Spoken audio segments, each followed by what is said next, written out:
is very interesting. And Google actually tells you, by the way, and then this is where she starts digging herself in a deeper hole. She says, how many people is that even though? Like, how many people are you actually talking about? Like, what percentage of society? Yeah, exactly, honey. What percentage of society is involved in it? Now, that's your argument for us not to talk about it? I hate to break it to you, but that's the argument for why people don't want to talk about transgenderism. You realize that, right? Because they make up less than 1% of the population. And nobody understands why 1% of the population is telling the other 99% what to do, right? That's the exact opposite of democracy, correct? And I hate to break it to you, that's also the argument for why people aren't pro-LGBTQ. Because you realize that the LGBTQ makes up like 5% of the population, right?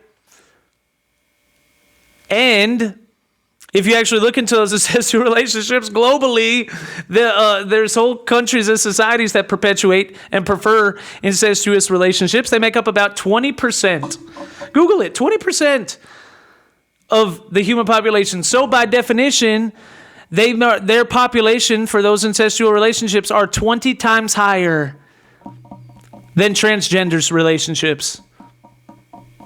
And about 4 or 5 times higher than homosexual relationships.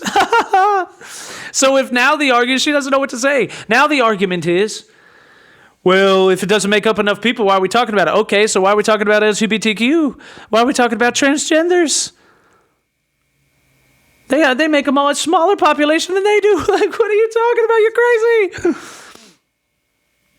These liberals, they have nothing to talk about. That's nothing to talk about. This is one of their darling girls on the left wing. This is one of their darling darts. One of their big shot hookahs. One of their, ooh, I got you now people. Yeah, okay. You got a whole lot going on, don't you? And they come up with the stupidest crap I've ever heard of in my life. Now, with that being said too, like, come on, man. It's just like blatant stupidity, bro. Like, come on, man. What are you talking about? I love it when you guys destroy your own arguments. It's so fun. It's so fun for me when you guys destroy your own arguments. Then I don't have to do much. I don't have to do a lot of work. I just let you guys talk and you kill yourselves. It's fun like that. It's funner for me. And, you know, this is crazy, bro. And then she pulls out the famous classic liberal, the classic Bill Clinton, Hillary Clinton, Obama line. Well, she starts trying to rework. She starts trying to work backwards out of that argument, doesn't she? Oh, no, I found out it makes up 20% of the population. I could get in trouble for this. And then she starts saying, actually, I'm going to have to do more research on the subject because I didn't realize that was a thing and I don't really have anything to say about it now. Oh, because your opinions and your morality, like he was proving, because it's not based in God, nothing real. It's all based on preferential preference. So you're as fluid, your opinions and your morality is as fluid as your gender is. It just goes back and forth. You're like a frog. You just change whatever you believe on a dime just to get wherever you're trying to go, huh?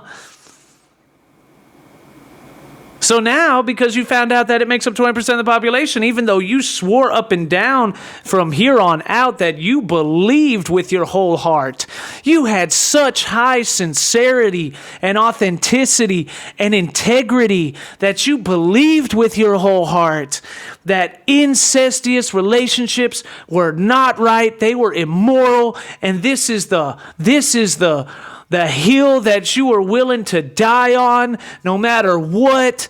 And then all of that morality changed right before our eyes in a matter of 0.2, 0.5 seconds when you realized that the majority, that the minority of the population percentage-wise that makes up that group of people is 4 or 5 times higher than the homosexual community and 20 times higher than the community for transgenders. And now you got a big voter block. Now we have to change our entire morality on the fly like Barack Obama and the Clintons did with gay marriage. Just like a typical liberal does. Their opinions and their morality is as fluid as their gender. They don't stand for anything. And just like the old way says, if you don't stand for anything, you'll fall for anything. Right? Bunch of idiots. Bunch of fools. You just got to go watch it. I encourage you to go watch it, man. It was a crazy debate. It's an hilarious argument. Round 1's good. Round 2's better. Go watch round 2. And you'll be like, my goodness, she said it all right there, bro. She said it all right there. It's on the Whatever podcast. Go watch it. It's good. It was like the last like 3 or 4 or 5 videos they put up there. You should see it. When you go on there, you'll see it pretty quick. The clips were hilarious off that one, man. Crazy. Ah, that's right. I just wrote some things down that from like some of the stuff that I was watching, because like I told you, I've never hated the Whatever podcast. I just think it's crazy that you can watch a podcast for 12 hours. Like, you know what I mean? I think it's an incredible accomplishment that they're able to film for 7 to 12 hours every single time that they do and still gather up 150,000 views per episode. I think that's pretty incredible. I've watched a lot of the clips, like we all have. I'm sure most of us have seen the clips of the Whatever podcast. Like, we know what it's about. Charlie Kirk's been on there. Candace Owens has been on there. Various others. Pretty big. And the thing is, though, but I've never, like, sat down and watched it, like, all the way through before. But, like, for whatever reason, here in the last couple of weeks, I've just been sitting there binge-watching the crap out of the Whatever podcast, and it's been pretty funny, man. It's some of the funniest stuff that I find on here. I guess I get bored, you know? For me, that's lighthearted, right? Because all the other subjects are so serious. You get lighthearted and just got to watch people argue and fight each other for a little bit. And I was writing down some of these things that they were talking about because I'm like, this stuff is crazy, man. This stuff is crazy. Like her talking about men should sleep with more men. Like, come on, what are you talking about? It's hard to believe these people exist. You know what I mean? Like, it really is. But they do. They do. They're real people. And that's why America's... you know the rest. Ah, that's right. Actually, you know what? You know what else is crazy? And I just thought about this while I was thinking about that. I remembered, because while I was thinking about that, and then I got this memory where they were talking about like old people in nursing homes and how old people in nursing homes have like a higher STD count than like everyone else in the world. And I was like, what? Is that real? So like I went and I looked at it. I went and I researched it. That's true, actually. It turns out that old people have a higher STD count than everyone in the world. Like apparently HIV is like the number one perpetuated place for HIV is in nursing homes. I know a lot of people think it's the homosexual community, but actually it's in nursing homes, really interestingly enough. Isn't that interesting?